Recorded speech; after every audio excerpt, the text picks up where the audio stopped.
Welcome to Survival Fire Pro. I'm Tank Low, and in 5 minutes, I'm going to teach you how to use fire to survive like a pro. Today, I'm going to teach you how to build a fire and cook on it using nothing but the items commonly found just about anywhere, even during an emergency.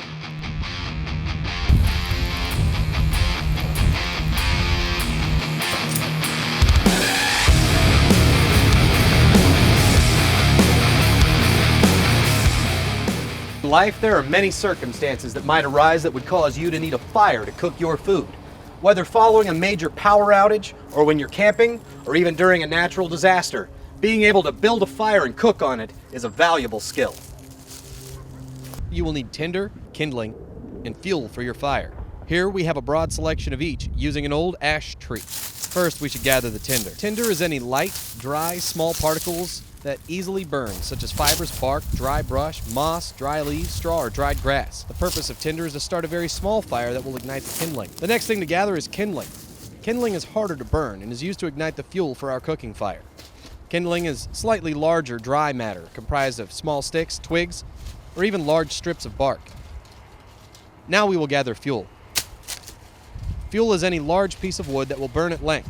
Since we want a fast-burning, hot fire, we will select fuel with a diameter of about 2 inches. For longer burning fires, select thicker pieces of wood.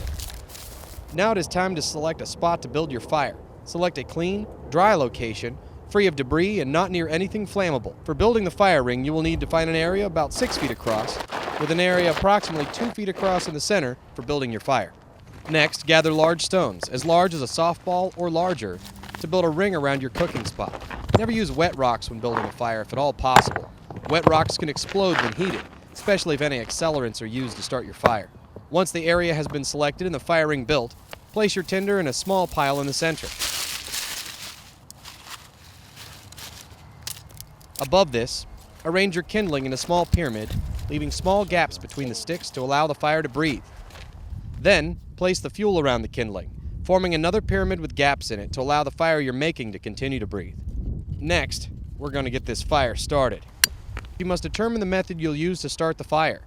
Matches and lighters are abundant and typically easy to obtain even in an emergency. We will use a common candle lighter.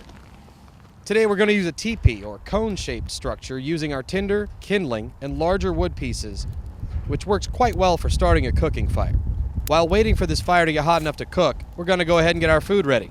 Begin by selecting the can you want and simply rub it on the ground, top down, until the seal begins to rub off. You'll want to check frequently to make sure that you stop as soon as you've worn through the seal. Otherwise, you'll wind up dumping the contents of your can on the ground. You'll see that it doesn't take very long to wear through the seal. Once you have, simply pop the lid off. Don't worry, since you ground the lid off, the edges won't be sharp. The next thing we'll do is prepare our lit fire for cooking.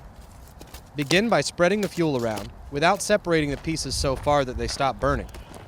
You only need hot coals to cook, not an open flame.